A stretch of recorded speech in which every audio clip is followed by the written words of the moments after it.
Gibran menjadi sensitif sekarang. Dia siap untuk kontestasi Pilpres 2029 melawan Prabowo sekalipun. Gibran adalah bemper yang melindungi Jokowi dari kasus-kasusnya. Kalau Gibran ada di kekuasaan, jadi presiden, dosa-dosa politiknya selama 10 tahun, ya relatif aman. Gibran sedang mendelegitimasi TNI. April ini akan terjadi reshuffle kabinet dan juga mutasi rotasi elit TNI. Pertemuan Prabowo dengan Surya Paloh menunjukkan bahwa presiden tetap menjadi kingmaker utama dalam konfigurasi partai. Apakah Surya Paloh mau bertemu dengan Gibran? Saya kira tidak. Kalau Presiden Prabowo dimakzulkan oleh kekuatan-kekuatan lain, saya kira dinamikanya akan sangat menarik sekali.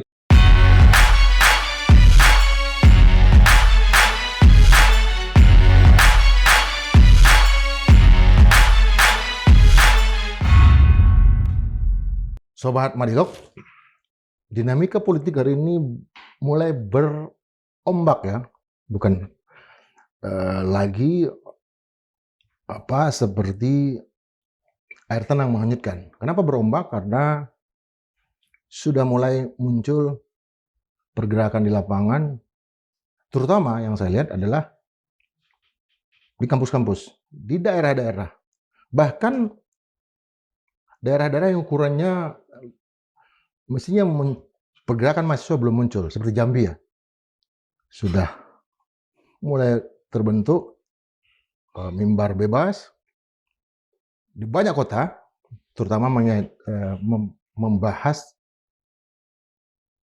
peristiwa yang terkait dengan Anda Yunus. Nah, ini berhimpitan dengan apa yang kita lihat dalam 2 minggu ini terkait dengan proses impeachment. Atau bisa lebih jauh lagi, yaitu pemakzulan. Upaya untuk mengganti, dalam tanda kutip, menjatuhkan Presiden Prabowo Subianto. Nah, tentu bukan hanya seorang presiden ya yang kita mau lihat, tapi apa dampak dan apa peran dan apa juga pengaruhnya terhadap Wakil Presiden Gibran Rakabuming Raka. Apalagi kalau kita lihat IKN sudah mau selesai dan itu informasinya akan menjadi istana buat Wakil Presiden. Karena sampai hari ini hanya Presiden Prabowo Subianto yang tidak menggunakan Istana Negara ataupun Istana Bogor untuk kediaman resmi. Sementara Wakil Presiden punya rumah dinasnya. Untuk membahas ini kita mendatangkan seorang yang sangat terpelajar, abri bukan cepak doang, dan belum punya bintang pangkatnya, Bang Dr. Slamet Ginting. Makasih Bang bukunya. Siap, makasih. Nih kalau mau dicari, tapi agak mahal ya. Apa ada peran dari relawan-relawannya Gibran dalam dinamika politik yang terjadi sekarang? Ya, pengumuman bahwa Gibran sekarang sudah memiliki 34 relawan, artinya berada di 34 provinsi di Indonesia. Itu adalah sebuah sinyal bahwa Gibran sedang melakukan konsolidasi basis politiknya. Artinya tidak cukup hanya mengandalkan PSI, Partai Solidaritas Indonesia. Saya membaca ini konsolidasi basis politik personal yang dilakukan oleh Gibran untuk early positioning 2029 mendatang. Nah, pembentukan relawan di 34 provinsi ini itu menunjukkan pola klasik yang dulu dilakukan oleh ayahnya, Jokowi. Ini yang disebut pre-presidential positioning. Nah, betul-betul mirip dengan yang dulu dilakukan oleh Jokowi, membangun basis non-partai politik, kemudian sekaligus menguji elektabilitas sejak dini, lalu menciptakan loyalitas langsung ke figur, bukan ke partai politik. Artinya, Gibran tidak ingin sepenuhnya bergantung pada satu kendaraan formal, yaitu PSI yang dipimpin adiknya, tapi dia melihat bahwa perlu ada upaya penetrasi politik, menyusun kembali partai politik, karena dirasakan bahwa PSI yang sudah mengikuti kontestasi 2 kali pemilu ternyata tidak bisa masuk ke Senayan, karena itu harus ada manuver politik lagi. Tentu saja manuver politik ini akhirnya menghadap-hadapkan antara Gibran dengan Prabowo Subianto. Contoh, sedang ada narasi ya bahwa Prabowo berupaya mengakuisisi Partai Nasdem, Nasional Demokrat. Prabowo. Nah, tapi di sisi lain, ternyata itu juga dilakukan oleh Gibran. Ingat, beberapa pentolan Nasdem pindah ke PSI. Termasuk tokoh-tokoh kuat di Sulawesi Selatan, di Sumatera Barat, dan beberapa. Ahmad Ali itu kan. Terus siapa ya, Barus itu ya.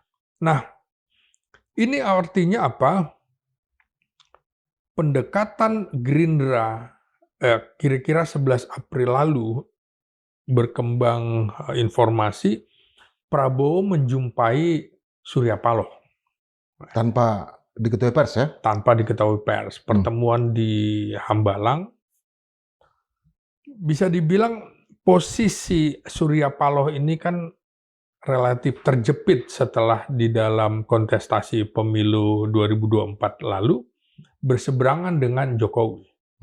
Otomatis berseberangan juga dengan Prabowo Subianto. Tapi di sini ada irisan. Irisannya adalah sesama bekas Golkar ini kan. Baik Surya Paloh, kemudian Prabowo Subianto, juga SBY kan. Tentara itu kan dulu Golkar ya, artinya ada KBA. Jalur A ya? Jalur A ya. Jadi KBA itu ya. Birokrasi, partai birokrasi dan juga ABRI di situ. Nah, di sini otomatis ada perebutan pengaruh antara Prabowo dan Gibran untuk merangkul Nasdem. Saya nggak tahu bagaimana ceritanya sampai Surya Paloh akhirnya mau membahas hal ini. Itu kita belum dapat penjelasan dari Nasdem. Yang jelas tokoh-tokoh seperti Janet yang dekat dengan Prabowo pun sudah ke PSI. Nah, artinya ada gerbong-gerbong yang akan dibawa oleh tokoh-tokoh Nasdem ke PSI. Di sisi lain, Prabowo membutuhkan Surya Paloh. Nah, akuisisi ini kan sudah banyak berseliweran di medsos, ada muncul istilah ini jadinya penggabungan dua ini jadi Gerindem, kan kira-kira gitu. Sampai ada lagu-lagunya Duli duli dam dam duli duli dem dem, kira-kira begitu penggabungan dua partai ini. Maka menurut saya pendekatan Partai Gerindra kepada Surya Paloh dan pendekatan PSI kepada tokoh-tokoh Nasdem itu juga menjadi perebutan pengaruh tadi. Nah, jadi penyusunan kembali kekuatan politik pasca Pilpres 2024 ini, partai-partai sudah mulai mencari posisi baru. Nah, Nasdem itu posisinya kan dalam tanda petik tidak jelas. Di pemerintahan tidak, di luar juga tidak gitu ya. Artinya nyaris dalam 6 bulan atau hampir 1,5 tahun ini tidak muncul kan tokoh-tokoh Nasdem di parlemen yang muncul begitu. Tokohnya ada, tapi mereka tidak bersuara Iya, tokohnya ke arah ada. mana gitu. Iya, nyaris tidak ada suaranya begitu. Nah, jadi menurut saya partai-partai itu mencari posisi baru dalam orbit kekuasaan. Dan ini jika benar ya akan ada eksodus besar-besaran dari tokoh-tokoh Nasdem ke PSI atau ke Gerindra, ini bisa mengindikasikan memang ada fragmentasi internal di tubuh Nasdem, kemudian juga sekaligus reposisi elit kekuatan yang lebih dekat dengan lingkar kekuasaan. Nah, ini kan separuh dari umur pemerintahan, kira-kira di 2026 bulan-bulan Juni begitu, itu orang sudah berpikir untuk 2,5 tahun ke depan. Sudah reposisi kan. Nah, ingin dekat dengan lingkar kekuasaan baru tentunya. Nah, bagi Gibran ini menarik.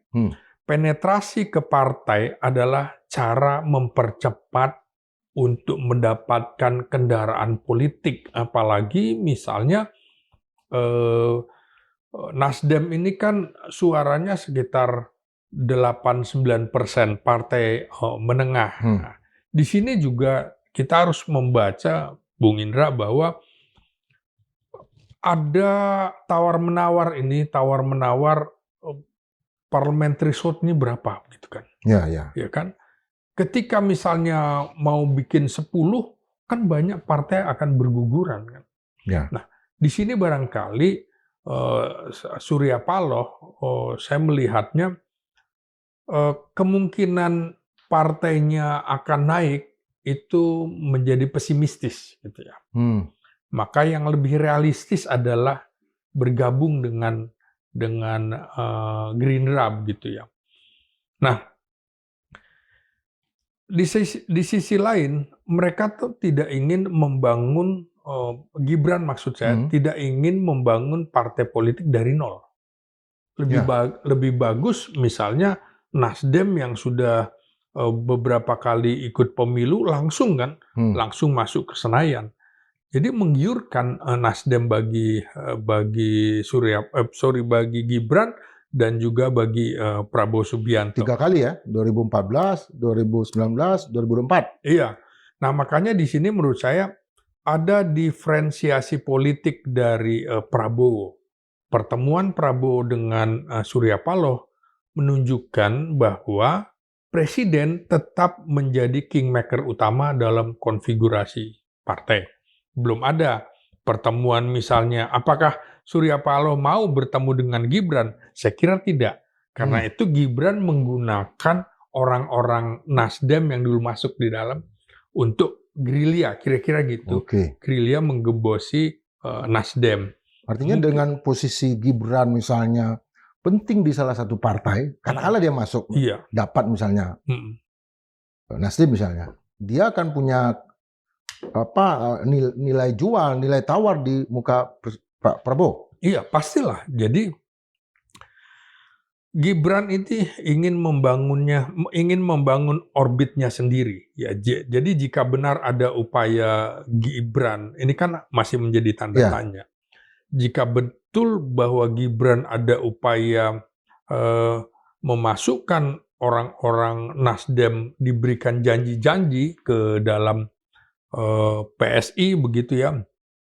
Sementara Prabowo juga mendekati Nasdem, maka ini bisa dibaca sebagai kompetisi halus di dalam koalisi pemerintahan Prabowo sendiri antara presiden dengan wapres. Ada kompetisi di sini. Sekaligus Prabowo berupaya untuk menjadi konsolidator, sementara Gibran di sisi lain otomatis dia menjadi expander. Namun jika tidak sinkron, publik akan melihat ini ada dualisme di dalam pemerintahan dan Gibran ingin juga menjadi matahari. Nah, ingin menjadi matahari, karena itu menurut saya menarik ketika IKN diumumkan oleh Menteri PU era Sebelumnya, Jokowi, ya. Basuki, sudah siap Istana Wapres. Nah, ini menurut saya juga menjadi persoalan bagi Gibran. Oh, begitu? Artinya dia merasa akan dibuang ke sana. Hmm. Tapi kan publik akan melihat juga, loh ini kan karya Bapak loh, kan gitu. Kenapa Anda menolak? Kan kira-kira seperti itu. Ini kan menunjukkan bahwa ini si malakama juga bagi Jokowi dan juga bagi Gibran. Kalau lo nggak mau, berarti Anda menolak karya bapakmu yang rencananya yang ingin membangun IKN. Nah, ini bagi Gibran menurut saya harus ada manuver-manuver untuk menunda atau menggagalkan supaya dia pindah ke sana. Dengan dia pindah ke Kalimantan Timur, sehingga dia tidak bisa ikut dalam hiruk-pikuk politik. Karena itu dia menurut saya mencoba melakukan manuver simbolik. Hmm. Apa itu? Dengan rencana membesuk aktivis Andri Yunus itu, Bu. Ya, ya, Ya ya. kan? Sejak kapan tiba-tiba seorang Gibran berbicara dalam konteks HAM dan segala macam? Nggak pernah ada. Jadi ini manuver simbolik yang dilakukan oleh Gibran. Bagaimana bicara HAM, sementara kan setiap Kamis kan ada Kamisan di Iya, depan istana. Kenapa betul. dia nggak pernah singgah ya? Nah, makanya. Kenapa untuk Andri Yunus dia ingin datang? Nah, Oke. makanya ini kan menjadi disoroti. Menurut saya juga pernyataan Gibran juga yang mengusulkan, mendorong soal hakim ad hoc dalam kasus Andri Yunus itu. Ini kan berseberangan dengan TNI. Oke, bukan pengadilan militer. Iya, kan berarti koneksitas. Hmm. Sementara peradilan militer itu kalau pelakunya militer, kan begitu. Ini kan pelaku militer, nggak ada sipil. Jadi dalam konteks konstitusi, ya sudah peradilan militer. Karena konstitusi itu mengamanatkan ada 4 peradilan di Indonesia. Peradilan umum, peradilan militer, peradilan tata usaha negara, dan peradilan agama. Ya. Nah, ini dia. Jadi ini ada sinyal politik menarik, dia coba merebut simpati kelompok masyarakat sipil dan aktivis. Makanya kelompok sipil sektor keamanan kan bilang begini, TNI mestinya ikut kata-kata Gibran. Nah, ya. supaya peristiwa ini jangan di peradilan militer. Nah, bagi TNI ini jadi masalah. Bagi Prabowo menurut saya juga jadi bermasalah. Kok tiba-tiba Gibran bicara soal ini? Setelah saya amati, ternyata bukan pernyataan Gibran secara oral langsung, tapi melalui press release. Siapa yang membuat press release ini? Tiba-tiba seorang Gibran jadi pintar, begitu tanda petik, bicara tentang hakim ad hoc, nggak pernah ada tuh. Kalau bicara skincare, iya gitu. Ya. Tapi bicara hakim ad hoc, bicara HAM itu nggak pernah ada. Nah, di sini saya membaca Gibran berusaha keluar dari bayang-bayang elit kekuasaan sekitar Prabowo Subianto. Dengan membangun apa? Membangun citra yang lebih populis dan responsif, seolah-olah dia respon gitu ya. Manuver Gibran ini menurut saya bisa dipersepsikan publik, dia sedang mendelegitimasi TNI di dalam kasus ini. Artinya Gibran sudah ingin bisa berhadapan-hadapan dengan TNI, di mana Prabowo background-nya di situ. Nah, di sini juga saya membacanya ada indikasi kontestasi internal elit antara Prabowo dengan Gibran. Dari mana misalnya? Isu gerakan turunkan Prabowo itu kemarin. Gimana? Itu diambil manfaatnya bagi keuntungan bagi Gibran. Dan ini menurut saya dalam analisis politiknya sikap muncul narasi delegitimasi presiden, ya, Presiden Prabowo dalam hal ini biasanya terkait dengan friksi elit. Berarti memang ada friksi elit di situ. Gibran tentu bisa menunggangi isu turunkan Prabowo itu kan gitu.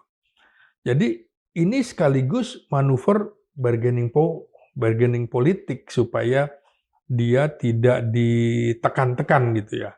Jadi ini memang sudah ada pertarungan antara Prabowo dengan Gibran. Contoh itu tadi dengan membentuk 34 relawan itu kan nyata-nyata bahwa dia bersiap menantang Prabowo di Pilpres 2029. Jadi dalam konteks ini Bung Indra, Gibran menjadi sensitif sekarang dengan itu tadi, dengan monggo Anda ke IKN gitu, Istana Muda siap, itu jadi sensitif bagi keluarga Jokowi.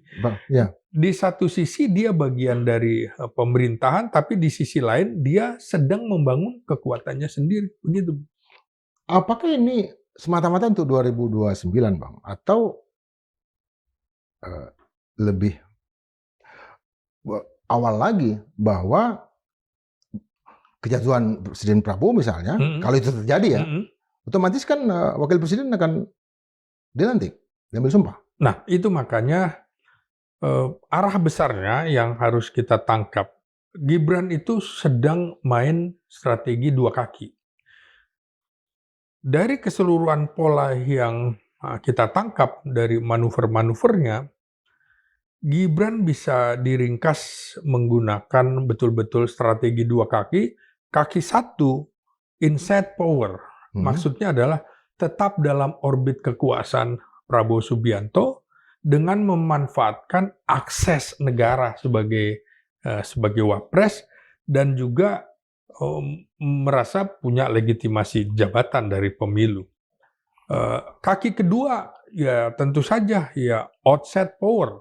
Artinya apa? Dia betul-betul faktanya membangun relawan, kemudian juga melakukan penetrasi ke partai lain, terus dia mengambil isu HAM dari kasus Andri Yunus dan juga berhadapan-hadapan dengan TNI soal mengusulkan hakim ad hoc sementara TNI kukuh dengan peradilan militer, seperti juga pernyataan Prof. Yusril Menko, ya memang harus peradilan militer.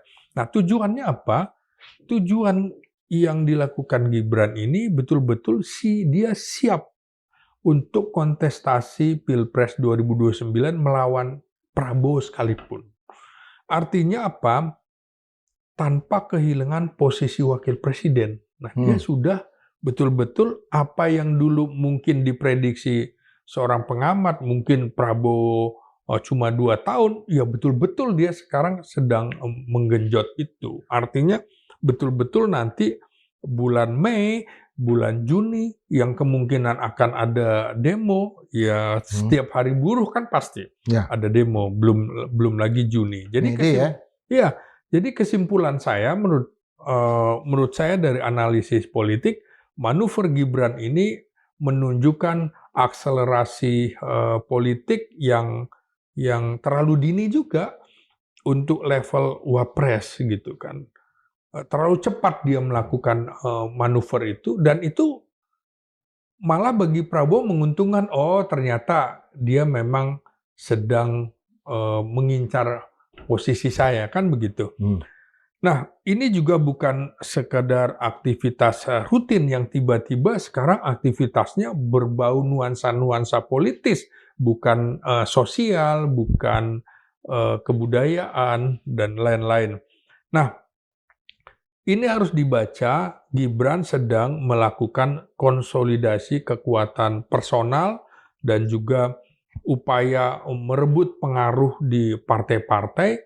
Ya, nanti juga partai-partai yang lain akan didekati, Bung, untuk pindah ke PSI, karena mau tidak mau PSI harus masuk ke dalam parlemen. Jadi Oke, kita pertajam di sana. Tunggu, Bang. siap, oke. Pertajam dulu, Bang. Ya. Ini apakah preemptive strike yang dilakukan oleh Gibran ini belajar dari perpisahan antara SBY dengan JK pada 2009?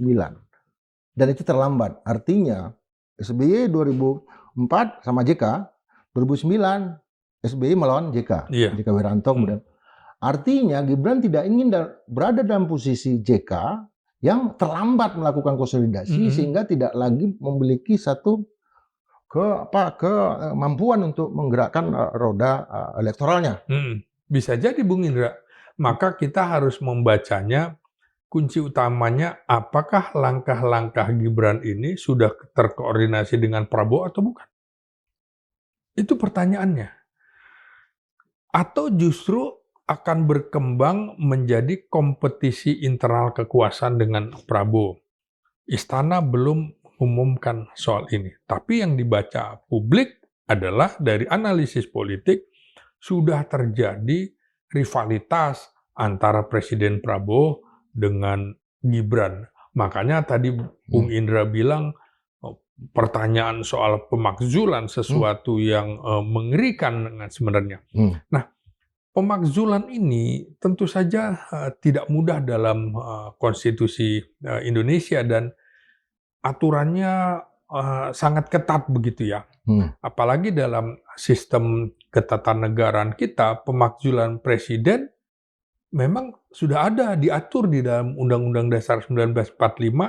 Presiden hanya bisa dimakzulkan jika terbukti melakukan pelanggaran serius. Apa itu pelanggarannya? Pengkhianatan terhadap negara. Apakah Prabowo melakukan pengkhianatan terhadap negara? Apakah Prabowo melakukan korupsi atau penyuapan? Apakah Prabowo melakukan perbuatan tercela? Apakah kemudian tidak lagi memenuhi persyaratan sebagai presiden, sakit, atau mangkat, atau lain? Jadi prosesnya sangat-sangat berlapis, dimulai itu tadi. Dari Mahkamah Konstitusi ya? Ya, dari DPR dulu, kemudian diperiksa oleh Mahkamah Konstitusi, lalu diputuskan oleh MPR. Artinya apa? Ini bukan sekedar manuver politik biasa, tapi ada proses hukum dan ada politik tingkat tinggi di MPR dengan standar pembuktian yang kuat kalau ingin memakzulkan seorang presiden, termasuk Presiden Prabowo. Nah, pertanyaannya memang siapa sih yang bisa menjatuhkan presiden itu? Nah, tentu saja secara konstitusional tidak ada aktor tunggal yang bisa menjatuhkan presiden. Pasti sekelompok, termasuk elit. Nah, yang menentukan adalah koalisi kekuatan politik dan institusi negara. Apa itu? Satu, DPR, pasti. Yang kedua, 2/3 ya anggota DPR ya? Iya, ini kan sebagai pemakzulan tanpa dukungan mayoritas DPR itu nonsen. Belum lagi jika prosesnya tidak berjalan, kan biasanya lewat proses-proses. Sementara hampir 80% dikuasai oleh pemerintahan Presiden Prabowo. Jadi tidak mudah, sehingga di satu sisi juga Mahkamah Konstitusi menjadi salah satu penjaga gerbang hukum untuk memakzulkan presiden. Harus memeriksa ya. Belum lagi apakah betul tuduhan-tuduhan terhadap presiden itu bisa dibuktikan atau tidak. Belum lagi MPR. MPR selain ada DPR, ada DPD juga. Nah, DPR itu bisa dibilang dasko dalam tanda petik sangat kuat di DPR, kemudian di DPD juga ada keterpengaruhan dengan Gerindra juga cukup kuat. Saya kira akan berat sekali untuk melakukan pemakzulan terhadap Presiden Prabowo. Belum lagi MPR sebagai pengambil keputusan tertinggi di situ, tentu ada dinamika politik yang sangat tinggi, jadi tidak bisa serta-merta. Dan lagi-lagi, kemudian elit partai politik akan memainkan peran yang sangat tinggi, terutama koalisi partainya. Oke. Tapi bisa saja terjadi seperti dalam tanda petik pemakzulan terhadap Gus Dur, kan tiba-tiba berubah peta di MPR. Jadi semua itu sangat mungkin. Jadi faktor penentunya tentu saja ada keputusan secara de facto selain secara de jure begitu.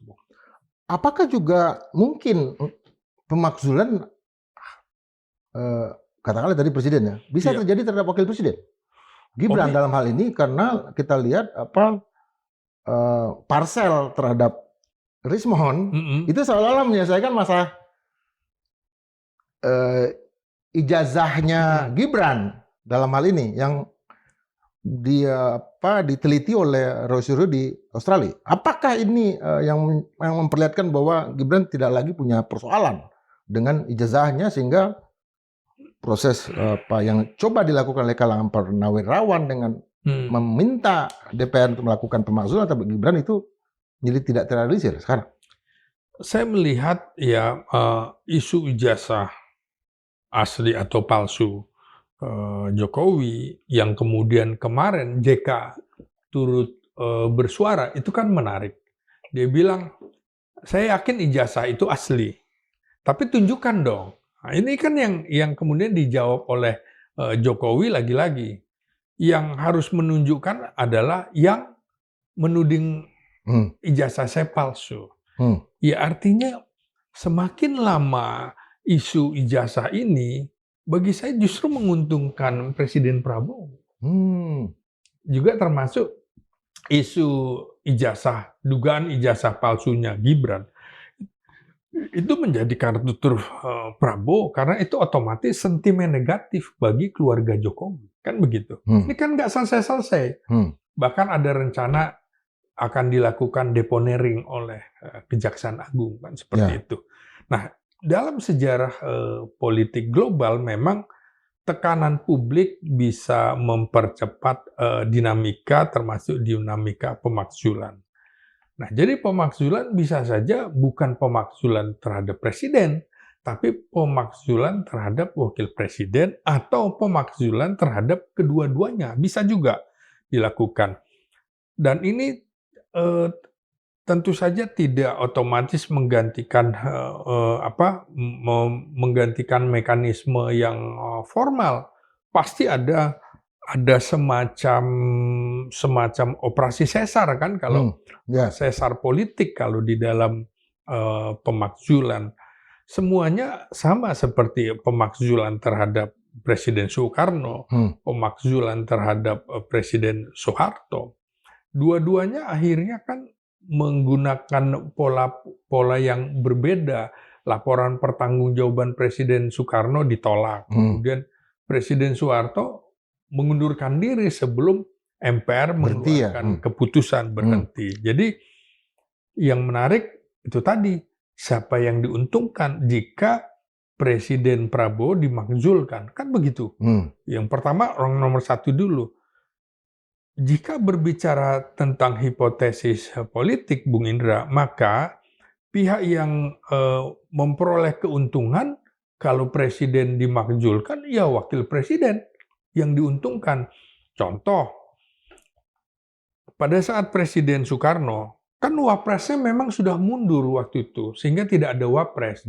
Saat Presiden Soekarno dimakzulkan, maka yang berkuasa adalah triumvirat. Nah, dalam kasus Gus Dur, karena Gus Dur dimakzulkan, maka yang diuntungkan wapres, Megawati naik sebagai atau dalam Pak Harto yang presiden. B.J. Habibie. B.J. Habibie, kan begitu. Maka kalau Prabowo dimakzulkan, yang paling diuntungkan adalah wapres Gibran. Saya kira Prabowo sudah membaca itu. Timnya sudah juga membaca itu. Sehingga karena konstitusi kita mengamanatkan wakil presiden otomatis menggantikan presiden. Ini adalah konsekuensi langsung dari sistem presidensial kita dan diatur juga di dalam konstitusi kita. Nah, yang kedua yang diuntungkan tentu saja koalisi politik baru ya. Jika terjadi penyusunan kembali kekuatan politik atau kekuasaan partai atau kelompok yang sebelumnya di luar lingkar kekuasaan bisa masuk, Bung. Bisa masuk atau menguat, kan begitu. Ya. Nah, kemudian yang ketiga tentu saja elit politik yang mencari reposisi gitu kan, ingin mendapatkan tempat. Nah, dalam situasi krisis seperti ini biasanya aktor-aktor politik akan coba melakukan reposisi untuk mendapatkan pengaruh yang besar. Nah, disinilah persoalannya, Bung Indra, kalau ternyata ada upaya memakzulkan kedua belah pihak gitu, atau kalau Presiden Prabowo dimakzulkan oleh kekuatan-kekuatan lain, apakah di dalam pemerintahan itu akan rela Gibran akan menjadi presiden? Saya kira dinamikanya akan sangat menarik sekali, terjadi kekuatan-kekuatan yang belum tentu mau mendukung. Termasuk misalnya, apakah PDIP yang di luar pemerintahan mau mendukung Gibran? Saya kira tidak, kan gitu. Ya. Apakah Nasdem juga akan mau mendukung Gibran? Belum tentu, kan begitu. PKS ya? Nah, PKS juga begitu. Makanya menurut saya reposisi akan terjadi, menunggu ini Bung Indra di bulan April ini, apakah betul-betul akan ada reshuffle kabinet. Nah, itu semua menurut saya reshuffle kabinet sekarang itu adalah semacam step untuk mengantisipasi kalau terjadi upaya pemakzulan. Makanya kemungkinan Presiden Prabowo juga akan merangkul Nasdem, merangkul PKS, dan juga kemungkinan merangkul PDIP kalau dia merasa terancam oleh gerakan-gerakan politik atau manuver-manuver politik yang dilakukan oleh Gibran yang sedang mencari simpati kalangan sipil begitu. Kalau kita lihat tadi lagi kembali ke Gibran ini ya, kenapa dia sedang mencari partai? Mencari partai itu kan karena PAN sudah jelas menolak ya. Untuk 2029 PAN mengatakan mencalonkan Zulhas sebagai calon wakil presiden buat Prabowo. Kemudian di Demokrat ada AHY. Ya Golkar kita nggak tahu Pak, tapi biasanya Golkar tegak lurus dengan Prabowo, dengan presiden yang sedang menjabat gitu.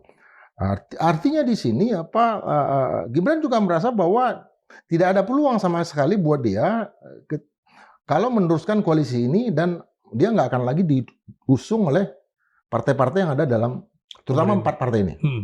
Apa itu yang terjadi dengan Gibran sehingga dia mencoba untuk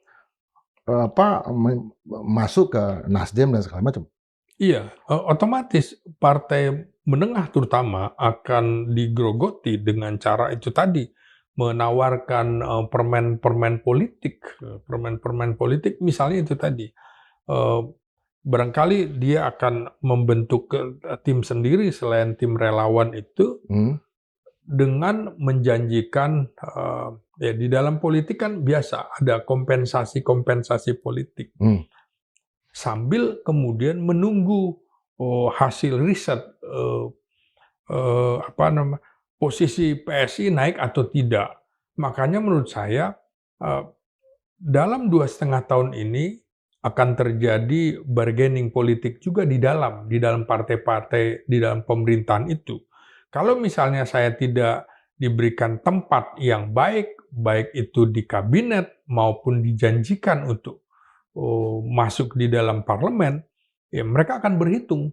Kalau saya tidak diberikan nomor bagus atau hanya diberikan nomor sepatu, mending saya pindah. Politik kita kan sangat pragmatis, Bung Indra. Kemudian juga yang kita lupakan, aktor ekonomi dan oligarki itu pasti juga berpengaruh, sehingga akan terjadi ketidakstabilan politik jika mereka turut bermain. Bermain di mana?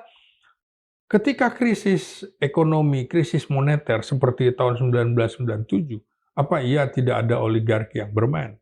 Dalam kondisi geopolitik global di mana perjanjian antara Iran dengan Amerika sekarang ternyata tidak terjadi Deadlock ya, deadlock. kesepakatan, deadlock.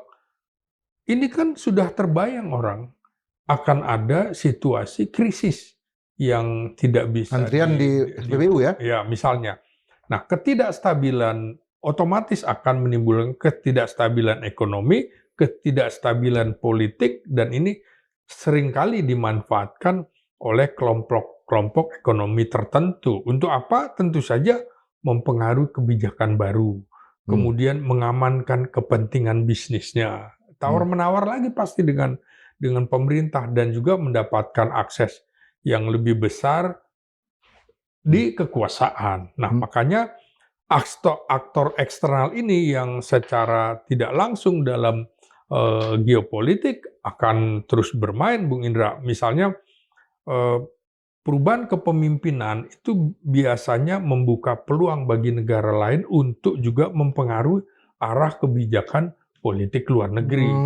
Ya, Tiongkok ingin dong kalau kemudian terjadi perubahan di Indonesia, dia punya pengaruh yang besar. Amerika juga seperti itu. Jadi rebutan pengaruh antara tokoh negara-negara besar ini akan berpengaruh juga di dalam negeri Indonesia. Jadi dalam konteks ini menurut saya tidak selalu terjadi hal yang linier di dalam negeri saja.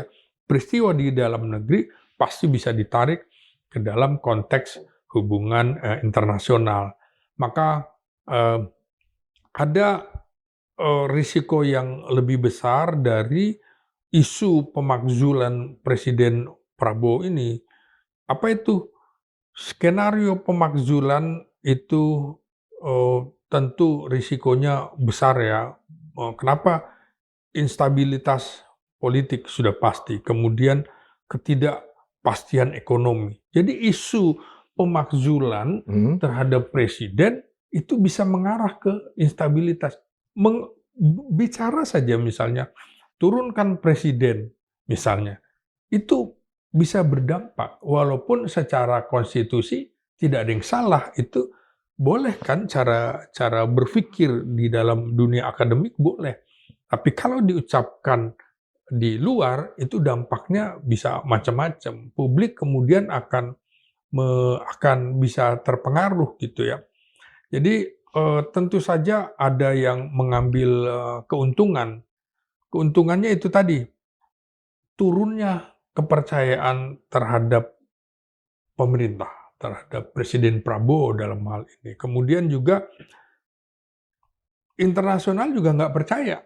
Kalau misalnya lo aja akan dimakzulkan, bagaimana kami bisa percaya dengan kiprah Anda di dunia internasional, di dalam negeri aja Anda tidak bisa. Sama dengan Donald Trump kan? Ya, Donald Trump kan ada dukungan publik yang begitu luas, mulai dari knocking kemarin sampai ada 9 juta rakyat. Iya. Sampai survei yang menunjukkan bahwa memang mayoritas warga Amerika Serikat itu ingin dia dimakzulkan. Apakah itu nanti akan, seandainya Donald Trump ini jatuh, apa menjadi mata rantai juga terhadap Pak Prabowo? Saya kira agak beda ya. Cuma menurut saya sekarang Presiden Prabowo mestinya juga menggarisbawahi kritik-kritik dari kalangan akademisi terhadap kiprahnya. Saya melihat kemarin ketika Presiden Prabowo mengumpulkan menteri dan eselon 1, yang dimunculkan adalah taklimat dari Presiden Prabowo saja. Tapi tidak ada laporan-laporan kementerian-kementerian yang diekspos di media massa. Nah, tentu saya agak khawatir juga, jangan-jangan para menterinya itu bicara ABS, asal Bapak senang. Kenapa ini tidak diekspos di media massa? Menurut saya bagus kalau diekspos, sehingga kami kalangan akademisi, juga bisa mengkritisi kebijakan-kebijakan kementerian itu. Ini nggak benar, Presiden. Jadi tujuan kami mengkritisi, itu juga tujuannya justru supaya mengingatkan Presiden. Presiden ini keliru, Anda harus memperbaiki. Termasuk Anda jangan mempertahankan menteri yang salah terus gitu loh. Karena nantinya bukan menterinya yang mundur, malah Anda dimundurkan. Jadi tujuan-tujuan baik kalangan kampus menurut saya harus direspon Presiden Prabowo dengan sangat baik. Jadi tentu saja kalau ada kritik terhadap Presiden Prabowo, yang diuntungkan sesungguhnya Presiden Prabowo, bukan Ya, ya. siapa-siapa. Pak, harus direm ini. Bapak kebijakan luar negerinya sepertinya harus ditinjau kembali deh dalam situasi geopolitik. Jadi saya masih yakin kalangan-kalangan akademi itu bersuara tanpa ada kepentingan untuk mendapatkan kekuasaan. Seperti yang kita bicara di sini. Ya. Tujuannya mengkritik seperti itu. Kalau misalnya Prabowo dijatuhkan, risikonya apa mau. Kemudian kalau Gibran yang naik, itu juga harus dipikirkan oleh masyarakat gitu. Jadi seperti buah si malakama, lebih baik kita mengkritik supaya Presiden Prabowo mendengar, dan dan dia juga harus memperbaiki pola komunikasi di dalamnya. Jangan-jangan ring satu yang tidak kapabel, sementara ring 2-3-nya punya kapasitas, tapi tidak punya akses. Itu juga pola komunikasi politik yang harus diperbaiki. Jangan sampai itu tadi, Presiden tidak memegang HP, sehingga menteri-menterinya atau perwira tingginya mau menyampaikan sesuatu nggak bisa. Hanya dikuasai oleh orang-orang tertentu. Nah ini lebih baik saya kira ada pola seperti dulu Menteri Harmoko, Menteri Murdiono, kan jelas. Satu pintu ya? Satu pintu, jelas. Tapi Presiden juga dikelilingi oleh orang-orang yang kapabel dan bisa punya akses langsung kepada Presiden. Dan bisa berdiskusi dengan Presiden? Ya, harusnya era Pak Harto aja bisa. Ya. Seharusnya Presiden Prabowo harusnya bisa lebih membuka diri seperti itu. Kalau kita lihat kan era 80-an itu kan ada buku Wiratmo Sikito antara lain kan bicara tentang cendekiawan dan kekuasaan. Iya. Penuh sekali bahwa memang kaum cendekiawan, para pemikir, para pengawat tugasnya untuk mengkritik kekuasaan. Iya. Nah, kembali ke Gibran ini, Bang. Iya. Apa ini dapat supervisi dari Pak Joko Widodo? Ya sudah pastilah, sudah pasti disupervisi oleh bapaknya, kan begitu. Karena Gibran adalah salah satu bemper yang melindungi Jokowi dari apa? Dari kasus-kasusnya, kasus hukum, kasus ijazah dan lain-lain. Kalau Gibran ada di kekuasaan jadi presiden, ya dia relatif aman gitu loh. Dosa-dosa politiknya selama 10 tahun ya relatif aman. Seperti pernyataan aktivis Dr. Sahganda Nenggolan, kan dia bilang, ini harusnya karena menteri-menteri Jokowi sudah banyak ditahan, saya mengharapkan Jokowi juga ditahan. Itu kan kata Sahganda Nenggolan.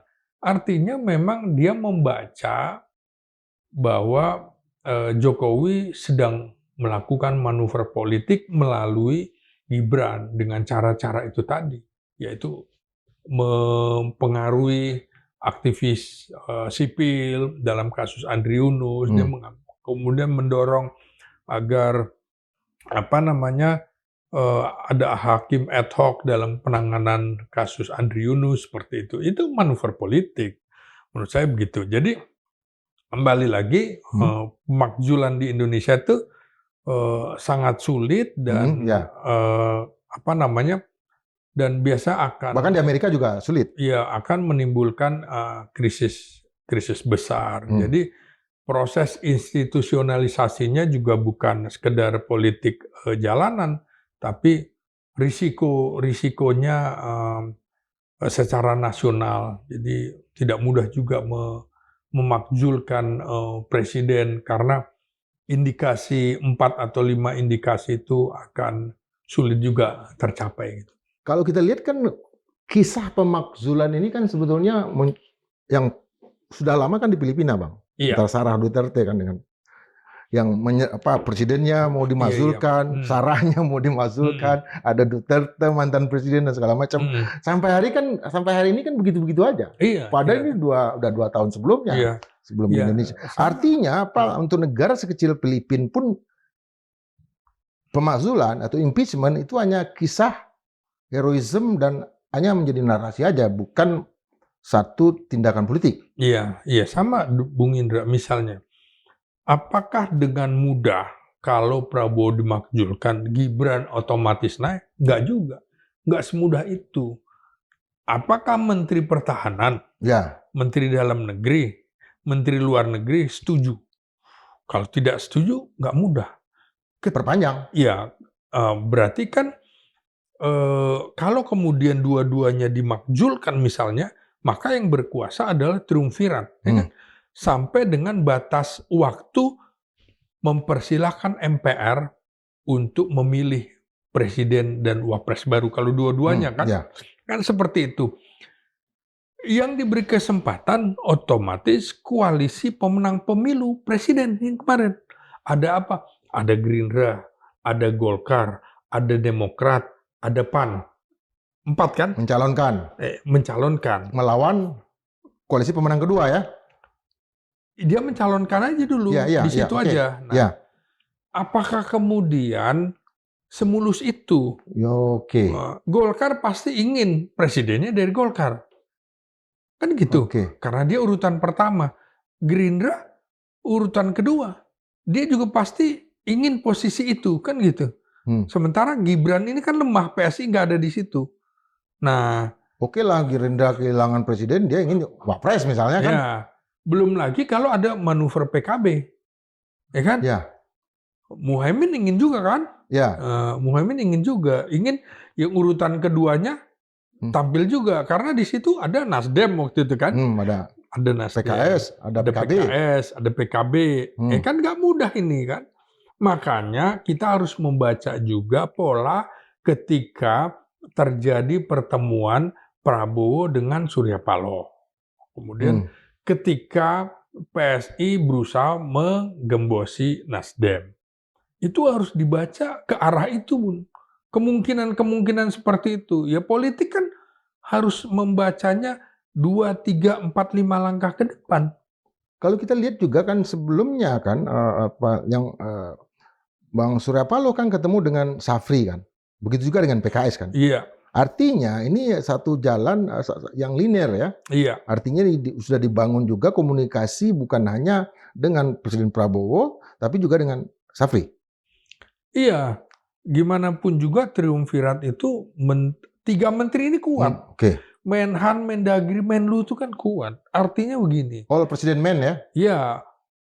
Nah, yang menarik adalah apakah kemudian Mendagri juga orangnya Prabowo?